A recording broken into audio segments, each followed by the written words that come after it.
La Bible est-elle un livre d'histoire? C'est sûr que plus on remonte dans le temps, plus il est difficile d'établir historiquement, scientifiquement, les données bibliques. Je ne parle pas du récit des origines, mais en commençant par le récit des patriarches. Est-ce qu'on peut dire qu'en 1800 avant Jésus-Christ, il y a eu un monsieur Abraham, une madame Sarah? Difficile, il n'y a aucune trace, c'était des populations nomades, il y avait peu d'écrits, voire pas du tout.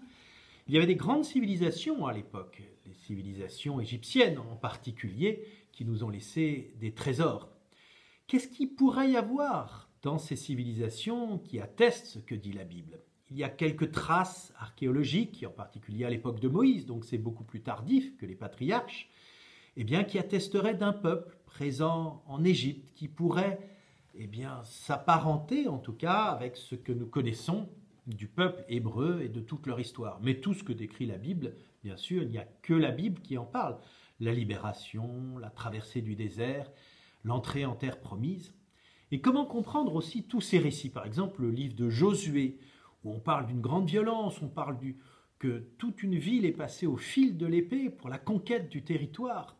Faut-il prendre ça comme l'histoire au pied de la lettre? Mais alors, quelle violence? Pourquoi toute cette violence pour conquérir un territoire qui est pourtant le don de Dieu?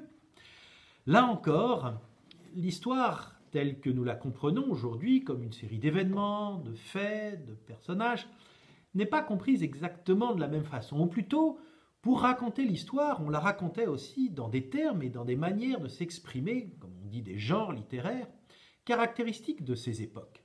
Pour montrer la supériorité d'un roi, il fallait que sa victoire soit totale, qu'il ne survive plus un seul de ses ennemis.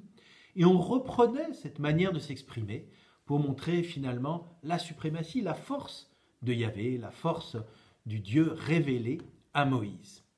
Donc voilà comment cette histoire, elle nous est racontée. Mais il ne faudrait pas dire non plus qu'il n'y ait rien d'historique dans la Bible. Il y a bien sûr une histoire, en particulier, s'il n'y a pas, je parlais d'un monsieur Abraham, il y a dans l'histoire un homme qui a eu cette relation particulière avec Dieu, source de bénédiction, source de tout un peuple, ce peuple choisi. Puis plus nous avançons, bien sûr, dans l'histoire, il y a des grandes fresques historiques, nous aurons l'occasion d'y revenir, plus les données s'affinent. La monarchie en Israël, les rois, le roi Saül, le roi David, et puis toute la série, la chute de Jérusalem par les armées de Nabuchodonosor, et puis le retour d'exil, tous ces grands empires qui sont mentionnés. Il y a toute cette fresque historique, bien sûr, et plus on se rapproche, plus on peut trouver des éléments, des documents.